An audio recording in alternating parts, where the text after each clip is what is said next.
Nakagawa na sisig dito. So ito pala guys yung Mr. Sisig na blinag ni Kapudrit tsaka ni Bigotilio. Ayan, kaya talaga naman sikat na sikat to dito sa may Kogyo Antipolo. Ano po? Pangalan ng store nyo kaya? Mr. Sisig po, Isay.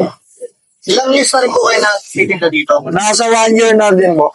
Ano po yung mga bestseller nyo dito? Yung bestseller po namin 75 with rice with egg po. Meron din po kaming without egg 70. At meron din po kami yung pang pulutan dyan, pang ano, yung sisigondi lang po, yung sharing po 150, yung barkada 150. Balita ko sa meron din kayo dito yung sisig burger. Meron po, ito po yung aming burger sisig. Yung burger sisig po is 35 pesos. Pag nag-add po na kayo ng egg, add 15, bali 50 pesos po. Dito lang po yan sa Kogyo Gate 2, Marcos Highway. Yung masarap mga kaibigan, nandito nga tayo sa Kogyo Gate 2, Lower Antipolo City. At nandito tayo sa Mr. Sisig para tikman ng kanilang sulit na sisig na nagkakahalaga lang ng 75 pesos. At hindi lang yan mga kaibigan, meron din sila ditong burger sisig na nagkakahalaga ng 35 pesos. At kung gusto mo naman lagyan ng egg, is magdadagdag ka lang ng 15 pesos. Bale, 50 pesos na siya yan. At ito na mga kaibigs, titikman na natin yung sisig nila. Wala kasi yung sisig nila dito. Tama yung pagka-creamy niya. Tama yung pagkahalo ng sauce niya. Gatong na sa yung pepper niya. Pati yung anghang niya, tama din.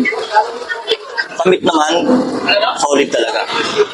Overall, mga kayo-pips, yung lasa nito, mapaparami ka talaga. Titikman naman natin yung kanilang burger sisig. Ito yung laman, no? Yan, no? Kita nyo naman. Ito, baliktad pala. Ito, yan, no? Egg.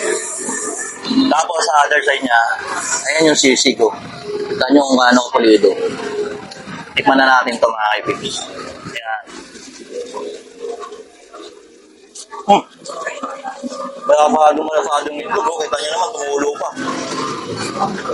Masarap pala yung burger sisig, mga kaibigan. Yung lasa niya, yung lasa ng sisig nila, tamang-tama. Bagay na bagay siya sa bread. Kaya kung ako sa inyo, mga kaibigan, pag napadayo kayo dito sa Kogyo Antipolo, puntahan nyo na itong Mr. Sisig. Panalo mga puts nila dito. Pwede nyo po ako invite yung mga tropa natin na mga hindi pa nakakalim ng yung sisig. Pwede po. Lahat po dito, welcome. Kahit saan po kayo lumalap galing.